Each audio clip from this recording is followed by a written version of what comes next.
आपको mental conditioning की ज़रूरत है, आपके शरीर को दवाई की ज़रूरत है, लेकिन आपके दिमाग को भी दवाई की ज़रूरत है।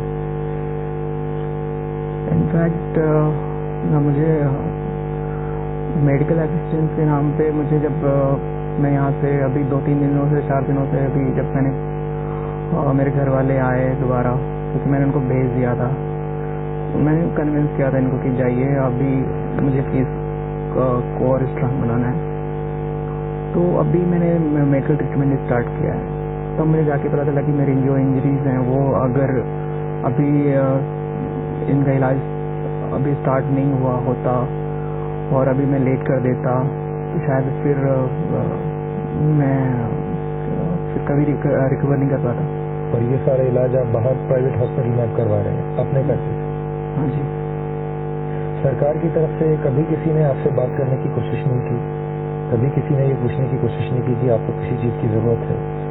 आपने उस लड़की को बचाने की कोशिश की, उसमें आप घायल हुए, बाद में भी आपने उसकी जान बचाई, अस्पताल तक लेकर गए। नहीं, अभी तक मेरे पास किसी ने कांटेक्ट करने की कोशिश नहीं करी है। और इनफैक्ट मुझे इंस्ट्रक्शन भी मिलते थे कि आप अभी कांटेक्ट ना करें किसी को, जैसे कि ताकि आपकी जो न्यूज़ है केस में आप अगर कुछ बोलते हैं तो केस के लिए अच्छा नहीं होगा समथिंग।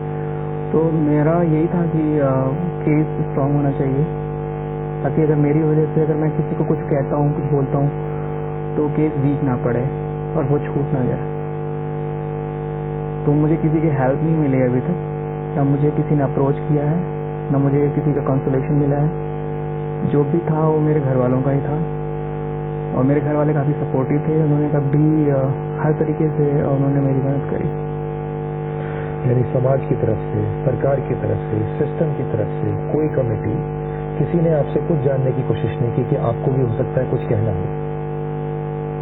मेरे सामने तो मेरे पास किसी की कॉल या फिर किसी ने कांटेक्ट करने की कोशिश ही नहीं करी और ना समझी आई थिंक मुझे लगता है। जबकि मैं कंप्लेनेंट था, सब कुछ मेरा अप्रोच यही था कि सब कुछ तो अच्छा से अच्छा कर सकूं जितना भी हो सकता है केस के लिए, ताकि उनको सजा मिल सके। और मुझे तो लगता है कि गॉड ग्रेस या फिर जो भी था इतना जल्दी हो पाया सब कुछ, क्योंकि मैंने जहाँ तक अपने पुलिस के बारे में पढ़ा है, देखा है, शायद ही कुछ शायद प्रेशर रहा हो या फिर जो भी हमारे दोस्त प्रोटेस्ट कर रहे हैं या जो भी कुछ हुआ उसके बाद से, तो ये तो अनएक्सपेक्टेड था। तो शायद ये केस सुलझ पाया, या फिर आप कह सकते हैं कि अभी तो जो भी चीज़ें हो रही हैं हमारे फेवर में ही हो रही हैं, बट ये सबके साथ नहीं होता है। ये मुझे लगता है कि हजारों या लाखों में एक होता होगा या हो रहा है। तो मैं चाहता हूँ कि ये इकलौता नहीं होना चाहिए, ये सबके साथ होना चाहिए। हर केस में यही ड्रिल होनी चाहिए। अस्पताल के दौरान आपकी दोस्त से आपकी बात हुई? हाँ, मैं मिला था उनसे। वो संतुष्ट थी जिस तरीके से पूरा एक केस डील हो रहा है उसको लेकर? उनका कॉन्फिडेंस था मुझ पर। मैंने उनको कहा था कि आप जो चाहती हैं वही होगा। मैंने कहा था कि वो पकड़े गए हैं, सारे एविडेंसेस मिल गए। आपको मिलते ही सबसे पहले उन्होंने आपसे क्या पूछा था जब आप इस हादसे के बाद उनको मिले? वो काफ़ी खुश थी और उन्होंने लिख के पूछा था कि मैं कैसा हूँ। बोल नहीं पा रही? नहीं, वो बोल नहीं पा रही। तो मैं उनको मिला, वो सुन पा रही थी। तो मैंने कहा कि ये चीज़ें हो गई हैं, मैं हूँ तुम्हारे लिए लड़ने के लिए, और हमने यहाँ तक कर लिया है और आगे जहाँ तक भी होगा आप ठीक हो जाओ, बस ये सब चीज़ की चिंता मत करो। तो वो वहाँ पर उनको बिलीव नहीं हो रहा था। वो कॉस्ट की कितनी ट्रीटमेंट कॉस्ट आएगी, ये सब चीज़ें हैं। मैंने कहा टेंशन मत लो इन सब चीज़ों की। अभी क्योंकि आम आदमी यही सोचता है कि अगर हमारे साथ कुछ हो जाता है तो अगर हम उसके बाद अगर घर वाले नहीं है तो कौन, गवर्नमेंट, ये तो स्पेशल केस में हुआ आई थिंक कि किसी को आप इतनी ट्रीटमेंट दे रहे हो जस्ट बिकॉज ऑफ, मुझे तो लगता है कि पता नहीं क्या रीज़न रहा होगा, बट कुछ ऐसा करना चाहिए कि रिपीट ही ना हो ये सब चीज़ें। बीच में एक ये बात भी उठी थी जब मजिस्ट्रेट उनके बयान ले रही थी कि पुलिस की तरफ से दबाव डाला गया है, और आप उस वक्त वहाँ रहे होंगे ज़रूर जब बयान रिकॉर्ड हो रहा होगा। मैं जब बयान के लिए मैंने सुना तो सभी यही मानते थे कि अगर मैं वहाँ रहूँगा तो उनका कॉन्फिडेंस रहेगा और वो ज़्यादा अच्छी तरीके से बता पाएंगे, और तो मुझे अप्रोच किया गया कि आप वहाँ जाइए और उनके साथ रहिए, रात के शाम का टाइम रहिए। तो मैं गया वहाँ पर, उनसे मिला, वो खुश थी और मेरा कॉन्फिडेंस भी मैंने बूस्टअप किया कि हाँ ठीक है आप बोलो, सो दैट आप जो भी कहोगे वो ये मजिस्ट्रेट है ये लिखेंगी। सारी चीज़ें हुई, उसने अब मैक्सिमम एफर्ट थे क्योंकि वो बोल नहीं पा रही थी, उनको अगर बोलती थी तो कफ आधा था, वेंटिलेटर पे थी, ऑक्सीजन लगा हुआ था, हटा के बोलना पड़ता था, आप मास्क हटा के बोल सकते हो।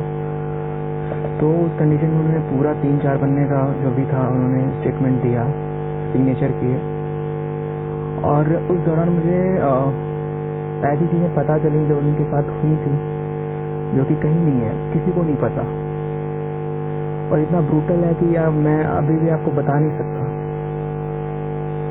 अगर मैंने देखा है कि अगर कोई जानवर भी शिकार करता है तो उसको एक तरीका होता है उसका कि गले पे पकड़ के वो दबा देता है तो वो मर जाता है, उसके बाद जो भी करता है तो उसको कोई फर्क नहीं पड़ता। लेकिन आप जिंदा इंसान के साथ ऐसी चीज़ें कर सकते हो, ऑर्गन्स निकाल सकते हो किसी का, और जिस तरीके से भी हो सकता है उसके अलग अलग बॉडी पार्ट से अलग अलग शरीर के हिस्सों पे मारते हो।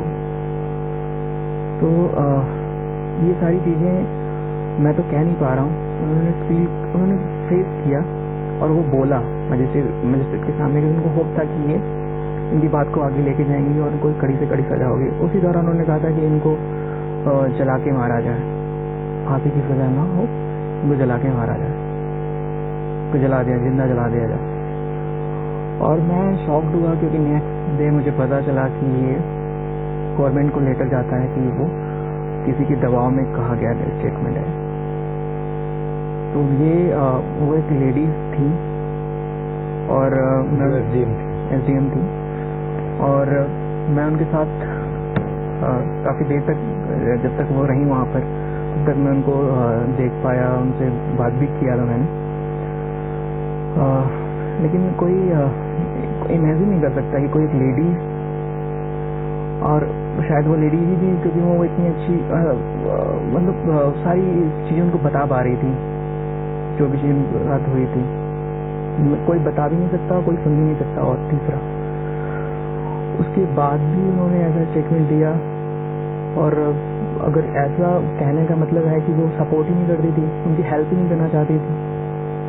यानी आपका मतलब ये है कि कोई दबाव नहीं डाला गया था, वो सही स्टेटमेंट उन्होंने, वो सही स्टेटमेंट था, और वो स्टेटमेंट उन्होंने बिल्कुल मुझे लगता है इतना एफर्ट उनका काफ़ी बेकार गया। डॉक्टर कह रहे थे कि उनको मेडिसिन देने का टाइम हो गया है, जल्दी ख़त्म करिए, तो उसने खुद कहा कि नहीं मुझे कंप्लीट करने कीजिए। उसने कंप्लीट किया इतना एफर्ट लगा के, और पूरा उन्होंने पानी फेर दिया। और उस दौरान उनकी काफ़ी मतलब कफ आ रहा था, उल्टियाँ हो रही थी, उसकी परवाह ना करके अगर वो स्टेटमेंट दे रही हैं, और एक लेडीज़ होके आप स्टेटमेंट नोट कर रहे हो, आप जाके अगले दिन ही सारी चीज़ों पे आप पानी फेर रहे हो, तो ये तो मुझे काफ़ी गुस्सा था इस बात का कि कैसे कोई कर सकता है। आपकी दोस्त को बाद में सिंगापुर ले जाने का फैसला हुआ, और जहाँ बाद में उनकी मृत्यु हुई, आपको ऐसा कभी लगा कि ट्रीटमेंट ठीक नहीं हो रहा है, या उनको बाहर ले जाने का जो फैसला था वो सही वक्त पर नहीं हुआ, देर से हुआ?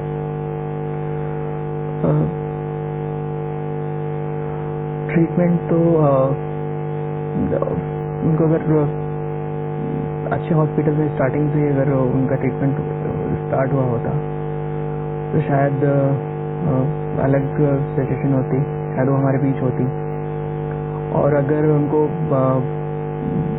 एक्चुअली मुझे लगा इन सारी चीज़ों को देख के कि जो भी उनके डिसीजंस आते गए अकॉर्डिंग टू प्रेशर,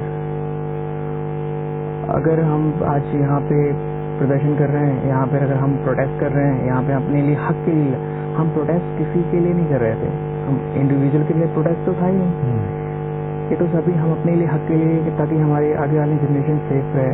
और प्रोटेस्ट का मतलब यही होता है कि अगर हम बदलाव चाहते हैं तो ऐसा नहीं है कि अगर हमारे लिए अगर हमने प्रोटेस्ट करा और एक इंडिविजुअल को उससे बेनिफिट मिला, प्रोटेस्ट भी नहीं होता है। तो हम तो अपने आने वाली पीढ़ी के लिए या फिर हमने आगे आने वाली जनरेशन के लिए ताकि वो इतना ब्रूटल या फिर इतना वो ऐसी चीज़ें ना फेस करें, तो हम उनके लिए प्रोटेस्ट कर रहे हैं। अगर आप इनको देखिए, हाँ यार आज इतना हुआ तो इनको ये ट्रीटमेंट दो, आज इनको ये हो रहा है तो चलो उनसे मिल लेते हैं। तो मुझे लगा कि ये जैसे होता है कि ये कोई स्क्रिप्ट है, तो आप चलो ठीक है इतना प्रोटेस्ट हो रहा है, चलो ठीक है हम इसको सिंगापुर भेजते हैं। तो वो जो टाइम कुछ प्रोटेस्ट को ध्यान में रख के ये सब चीजें हो रही थी कि अब सिचुएशन क्राउड बहुत बढ़ गया है, अब मांग बढ़ती जा रही है, लोगों की भावनाएं भड़कती जा रही है। शायद क्योंकि ये अगर डिसीजन को रियली अगर उनको सिंपैथी थी, कहीं कहीं रही भी होगी, तो उनको राइट टाइम पे डिसीजन, अगर आपको मुझे अगर प्यास अभी लगी है और आप जब मैं मर जाता हूँ तो पानी देते हो, तो उसका क्या मतलब है? तो आप तो हीरो बन गए, हाँ मैं पानी पिलाने गया था, लेकिन उस दौरान तो मेरी मौत हो चुकी थी, तो आप तो बेनिफिट ले रहे हो मेरी मौत का। ये जो बहस चल रही है कि नाम सामने आना चाहिए या नहीं आना चाहिए, क्या आप चाहते हैं कि आपका अपना पर्सनल ओपिनियन क्या है? आपकी जो दोस्त है उसका नाम सामने आना चाहिए, उनके नाम से कानून बनना चाहिए? तो जो ये सब बातें जो बहस चल रही है, आपको कैसा लगा ये जब आपने सब सुना? नाम से कानून और कानून, आम पब्लिक को कानून, शायद सेक्शंस होते हैं उसमें, तो उनसे दो तीन चीज़ें एक दो पता होंगे, नहीं भी पता होंगे। तो आम आदमी को कानून या फिर प्रोसीजर से कोई मतलब नहीं होता, उसको मतलब होता है रिजल्ट से, कि आप कानून बना रहे हो, लेकिन अगर फॉलो, इतनी मोटी कानून की किताब होती होगी, कितने सेक्शंस होते होंगे, फॉलो कौन कराता है उनको? या तो पुलिस या फिर कोर्ट या फिर कानून बनाने वाले हमारे लीडर्स, जो भी हैं, ये कानून तो बन जाते हैं, लेकिन उनको फॉलो कराना काफ़ी इम्पोर्टेंट होता है। और आप कानून बना रहे हो, चलो ठीक है उन्होंने कानून बना दिया, उसका नाम भी उसके रियल नेम पे रख दिया, तो फिर तो क्या गारंटी है कि आप फिर वो नेक्स्ट केस नहीं होगा? उससे बेटर है कि हम ग्राउंड लेवल पे जो भी चीज़ें हैं कि हम पुलिस में वो जज्बा पैदा करें, या फिर हम कहीं ना कहीं स्टिकनेस की ज़रूरत है। आपको जज्बे में कमी लगी इस दौरान? आपने इतनी सारी चीज़ें आपने देखी होंगी ये 15-20 दिनों के अंदर। मुझे लगता है कि सब कुछ ऐसा चल रहा है कि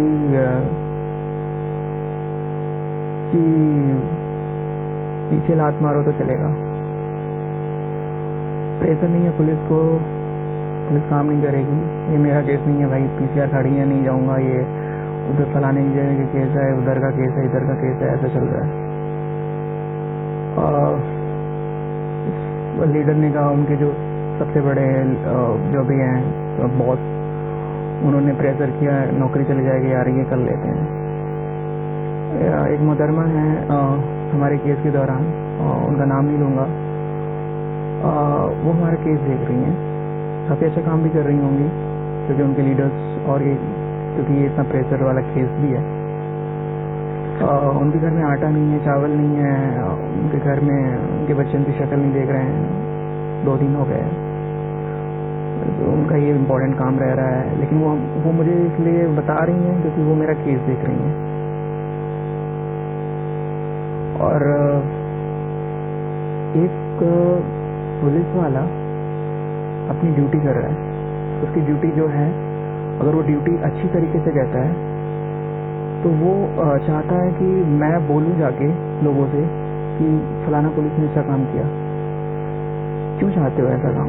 जिस तुम्हारा जो कर्तव्य है, जिसके लिए तुम शायद पैसे लेते हो, आप गवर्नमेंट से पैसे लेते हो, हमारे ही पैसे होते हैं, हम टैक्स जमा करते हैं, हमारे पैसे होते हैं, आप लेते हो, सारा सिस्टम है, लेकिन आप हमारे लिए काम कर रहे हो और हम भी चाहते हो कि हम जाके बोलें कि ठीक है, आपने अच्छा काम किया।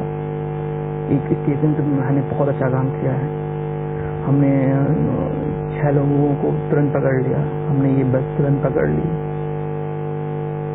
आप अगर ये कर रहे हो तो आप अपनी पीठ क्यों थपथपाना चाहते हो, या फिर ये क्यों बार बार कह रहे हो कि ठीक है आप ये करो? ये आपका काम है, आपकी ड्यूटी है। अगर हर कोई ऐसा ही करने लगे कि डॉक्टर किसी का इलाज कर रहा था, मैंने इलाज कर दिया, लो मुझे रिवॉर्ड दो, तो आप सबका अपना अपना काम है, वो काम अच्छे से करो, तो फिर आपको ये क्यों जरूरत पड़ रही है कि हाँ मुझे कहलवाने की जरूरत है? यानी ये सब आपके लिए नहीं हो रहा है? शायद अभी लड़ाई बहुत बाकी है, क्योंकि लड़ाई बहुत। जी न्यूज पर इस वक्त हिंदुस्तान की सबसे बड़ी गवाही चल रही है। ये वो गवाही है जो आपको झकझोर कर रख देगी, ये वो गवाही है जो आपको हिला कर रख देगी, और ये वो गवाही है जो कि हमारे पूरे सिस्टम की पोल खोल देगी। हमारे साथ वो नौजवान है जिसने 16 दिसंबर पिछले साल इस देश की राजधानी में जो गैंग रेप हुआ था उसको देखा है, उसको जिया है और उसको भुगता है, और उसी से इस वक्त हम बात कर रहे हैं, क्योंकि आज उसने ये फैसला किया है कि वो देश के सामने आएगा और देश के सामने बोलेगा, क्योंकि वो चाहता है कि अब सिस्टम में बदलाव जरूरी है। हम आपसे बात कर रहे थे कि आप बदलाव होना चाहिए। पहला बदलाव तो ये होना चाहिए शायद कि जो पुलिस की भूमिका होती है इस तरह के केसेस में, वो भूमिका कैसी हो? वो भूमिका आपको डराकर भगाने वाली होती है, या भूमिका मदद वाली होती है, या वो भूमिका आपको प्यार से सहलाने वाली होती है? आपके केस में क्या हुआ? मेरे केस में यही हुआ कि मुझे लगता है कि अगर मेरे घर वाले नहीं होते और मेरे फादर और मेरे घर में और लोग भी लॉयर हैं जो सिस्टम को जानते थे, अगर शायद वो हेल्प नहीं करते तो शायद मेरी हेल्प तो या तो देर से होती या फिर नहीं भी होती। तो ये डिपेंड करता है कि अगर वो, जैसे अगर आप वो आदमी को देख के उस अकॉर्डिंग एक्शन लेती है। मेरा ये एक्सपीरियंस रहा है। अगर आप नॉर्मल हो, नॉर्मल जैसे आम आदमी जैसे होता है, आप चाहते हो तो शायद वो आपसे मिले ही ना, कह दें कि फलाना ऑफिसर नहीं है तो आपकी रिपोर्ट लिखेगा, कल आना। आप कल जा रहे हो तो हो सकता है वो कहें कि आप 2 दिन बाद आना। आप इस केस में शिकायत करता है, आपने हिम्मत दिखाई, आपने कंप्लेंट फाइल की। आपकी एफआईआर कितने दिन में दर्ज हुई और कैसे दर्ज हुई?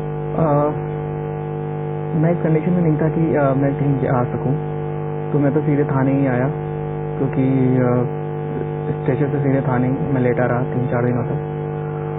वहीं पर डिफरेंट जो भी बयान लेते हैं वो आए। यानी आप कह रहे हैं कि आप 4 दिनों तक पुलिस थाने में ही रहे? More than 4 days। इस हालत में? अभी तो बेटर हालत है। मतलब जिस वक्त आपको अस्पताल में होना चाहिए था, इलाज कराना चाहिए था, उस दिन उस वक्त उसी रात में थाने में था, उस रात में थाने में आ गया था। और दिल्ली पुलिस ने एक बार भी ये नहीं सोचा कि इस वक्त आपको इलाज की जरूरत है? नहीं, मैं इनफैक्ट उसी दिन से पुलिस की हेल्प कर रहा हूँ, उसी रात से। और वहीं से मैंने जितने भी मेरे फ्रेंड्स थे जिनसे मेरी बात हो पाई थी, तो मैंने उनको एक्सीडेंट बोला था कि मेरा एक्सीडेंट हुआ है। तो मैं अभी अवेलेबल नहीं रहूँगा कुछ दिनों तक। तो इस दौरान बहुत ही मांग उठी कि दिल्ली पुलिस ने ठीक से काम नहीं किया है, लॉ एंड ऑर्डर की सिचुएशन ठीक नहीं है। बहुत सारे लोगों ने ये मांग की कि दिल्ली पुलिस के जो कमिश्नर हैं नीरज कुमार, उनका इस्तीफा होना चाहिए।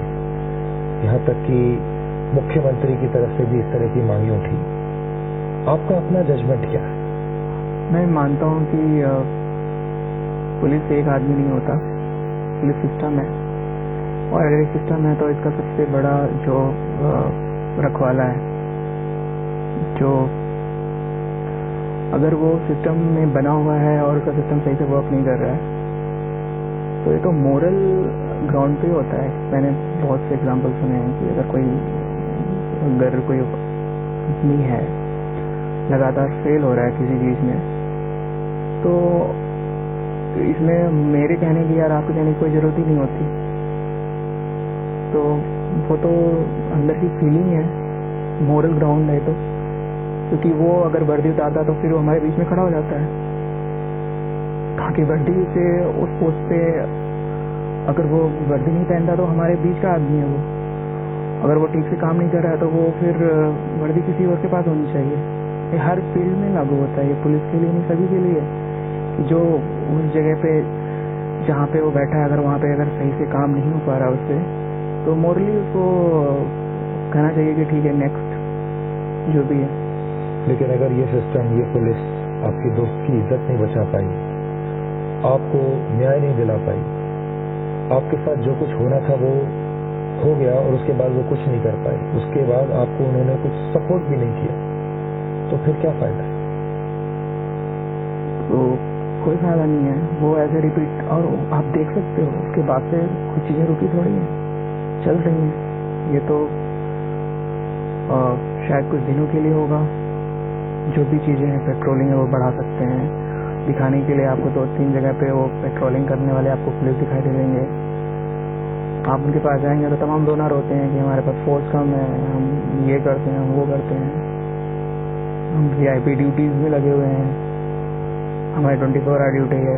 आपको कभी ऐसा लगा कि जिस इलाके में आपके साथ ये दुर्घटना घटी, उस इलाके के SHO के खिलाफ कार्रवाई होनी चाहिए थी, उस इलाके के ACP के खिलाफ कार्रवाई होनी चाहिए थी, DCP के खिलाफ होनी चाहिए थी, ट्रैफिक पुलिस जो उस बस को इतने घंटों तक नहीं पकड़ पाई उसके खिलाफ कार्रवाई होनी चाहिए थी। काले शीशा लगा के वो बस इतने दिनों तक कैसे चलती रही विदाउट परमिट, वो कार्रवाई होनी चाहिए थी। लेकिन हमारे सिस्टम में अभी तक सब कुछ हो गया, लेकिन इन लोगों के खिलाफ अभी तक कोई कार्रवाई नहीं। कार्रवाई मेरे हिसाब से ये जिनको डिसाइड करना है वो उनको एक बार करने देते हैं, क्योंकि अगर इतनी चीजें कहने के बाद भी अगर उनको नहीं समझ में आता है तो शायद वो या तो इंसान ही नहीं है। मैंने कहा कि अगर उनको लगता है कि कहीं से अंदर से इंटरनल फीलिंग है कि अगर जरा सा 0.1% भी अगर वो रिस्पॉन्सिबल है जो भी केस था, तो वो ऑटोमेटिकली उनको उनका खुद का जजमेंट होना चाहिए, जो इंटरनल जजमेंट है कि मेरे रहते अगर ये हुआ है, मैंने अपने जो अंदर काम करने वाले हैं उनसे सही से इफेक्टिव काम नहीं लिया, तो 100% उनको खुद का डिसीजन का होना चाहिए कि वो जाए या फिर जो भी। आप बहुत थके हुए भी हैं, आपके दिमाग पर भी बहुत जोर पड़ रहा होगा, मैं आपको ज्यादा परेशान नहीं करूंगा। बस आपसे इतना मैं जानना चाहता हूँ कि आज आप इस वक्त आपको पूरे देश में नहीं विदेशों में भी बहुत लोग दिख रहे होंगे, लाखों करोड़ों की संख्या में लोग दिख रहे होंगे।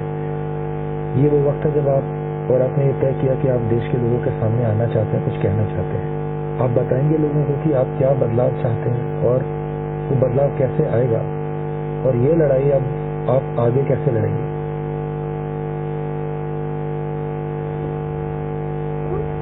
बदलाव लाने के लिए किसी की हेल्प अगर आपसे हो रही हो तो आपको डिनाई मत करिए। मेरे साथ जो भी हुआ उस रात, अगर एक सिंगल आदमी मेरे को मेरी हेल्प करता तो शायद तस्वीर दूसरी बनती आज। तो बदलाव तो एज ए इंडिविजुअल लेवल पे भी होना चाहिए, और सिस्टम में है जो सिस्टम के जो देखते हैं, सिस्टम बनाते हैं, या जो इतने पावरफुल लोग हैं कि जो कि वो सारी चीज़ें देखते हैं, करते हैं, अगर उनके अंदर जरा सा भी अब कुछ बचा हो अंदर, तो शायद उनको कुछ करने की ज़रूरत है, अब रियली करने की ज़रूरत है, क्योंकि अब बहुत हो चुका। अब हम प्रोटेस्ट करते रहेंगे, वो हमें लाठियाँ से मारते रहेंगे, बहाने ढूंढते रहेंगे कैसे प्रोटेस्ट ख़त्म हो, गोल गोल घुमाते रहेंगे हमें, कोई एक्सक्यूजेस देते रहेंगे कि हमारी भीड़ में कोई घुस गया, कोई मर गया, ये वो, मेट्रो बंद कर देंगे, ये कर देंगे, वो कर देंगे। तो ये सब चीज़ें करने की ज़रूरत नहीं है। आप ऐसे ही कॉन्फिडेंस बिल्डअप करो कि ऐसी नौबत ही ना आए। हमें नहीं लगता कि आप ऐसा करोगे, कहीं किसी को फीलिंग ही नहीं है कि अगर ये ना करें, हम ये ऐसे ना प्रोटेस्ट करें, या फिर ये हम एग्रेशन ना दिखाएं आपको, तो आप कुछ करोगे। इस देश के नौजवानों के लिए मैं पूछ रहा हूँ, उस रात को जब बस में सब कुछ हो रहा था और आपको भी इतनी चोटें आई थी और वो लोग आपको मार भी सकते थे, मारना चाहते भी थे, कभी आपके दिमाग में ये बात आई कि आप अपने दोस्त को छोड़ के भाग जाएं, या आप अपनी जान बचाएं और उसकी ना बचाएं, या किसी तरीके से आप अपने बारे में सोचें? नहीं, ऐसा तो शायद ही कोई सोचता होगा, शायद जानवर भी नहीं सोचता होगा कि अगर आपके साथ दोस्त है आपका और इतनी मुश्किल हालात में है, तो आप उसको छोड़ के भाग जाएं। ये तो बिल्कुल, फिर तो मैं शायद पूरी ज़िंदगी जी भी नहीं पाता, वो फिर या तो मैं पागल हो जाता। लेकिन अब है कि जितनी कोशिश मैंने करी, जब तक कॉन्शियस था, वो मैंने अपने 100% दिया था। कहीं से ऐसा रिग्रेट नहीं है, लेकिन हाँ इतना है कि काश मैं बचा पाता। अकेले में जब आप बैठते हैं तो वो सब बातें आपको याद आती हैं? कभी आप सोचते हैं कि काश ऐसा कुछ ना हुआ होता, या वो 16 दिसंबर की रात ना आई होती? हाँ, आता है कि क्यों मैं गया वहाँ पर, क्यों, काफ़ी चीज़ें आती हैं, क्यों ऑटो नहीं मिला, या फिर और वेट कर लेता, शायद दूसरा ऑटो वहाँ तक जाने के लिए रेडी हो जाता। अब जिंदगी को वापस अपने ट्रैक पर कैसे लाएंगे आप? फिलहाल तो जब तक मैं हूँ तब तक मेरी यही कोशिश है कि फिर अगर मैं ऐसी चीज़ों को होने से, अगर मेरा 1% भी एफर्ट, 1% भी अगर मैं ऐसी चीज़ें होने से रोक पाता हूँ, तो फिर मैं अपना कोशिश करूँगा, मैं कोशिश करता रहूँगा कि अब ऐसी चीज़ें किसी दूसरे के साथ ना हो पाए। ये तो मेरा रहेगा हमेशा। अपने देश के लोगों को कुछ कहना चाहते हैं? अगर हमें कुछ करना है तो एटलीस्ट आपने जो इतने दिनों तक किया है उसको जाया मत जाने दें, उसको कंटिन्यू करें, और आपकी जो भी सबका एफर्ट है वो कुछ न कुछ तो चेंज दिखा रहा है, तो शायद और बेटर तस्वीर बने और कुछ बेटर हो पाए। तो प्लीज़ को आप ऐसे मोमेंटम्स को देते रहिए, शायद कुछ हम अच्छा कर पाएँ। अपने दोस्त, उस बहादुर लड़की के लिए 2 लाइन। वो शायद हमारे लिए इतना कर गई हैं, हमें जगा गई हैं, तो अगर हम उनके नाम लेके अगर हम इसी आगे बढ़ाते रहे, तो ये उनके लिए सच्ची श्रद्धांजलि होगी। मैं समझ नहीं पा रहा हूँ कि मैं आपका शुक्रिया अदा करूँ, कैसे आपको बोलूँ, और मैं आपको क्या कहूँ आगे। लेकिन इतनी उम्मीद जरूर करता हूँ कि आप जो कोशिश कर रहे हैं बदलाव लाने की, और आप जो देश के लोगों को कहना चाहते थे, उसका असर होगा देश के लोगों पर, सरकार पर असर होगा, जो कानून बनाने वाले लोग हैं उन पर उसका असर होगा, पुलिस पर असर होगा। जो कुछ आपके अनुभव रहे, जो कुछ आपने बताया, वो जो लूप होल्स हैं, जो कमियां रह गई हैं, उन्हें हम दूर करने की कोशिश करेंगे। जो देश अहिंसा के नाम पर आजाद हुआ था, उसमें हिंसक प्रवृत्ति इतनी बढ़ गई है, तो किसी हद तक हम उसको रोकने में कामयाब रहेंगे। लेकिन आज आपने जो गवाही दी है पूरे देश के सामने, अपनी बात जो कही है, हम उम्मीद करते हैं जी न्यूज़ के जरिए कि उसका असर जरूर होगा और बदलाव जरूर आएगा। जी, तो सुनिए आपने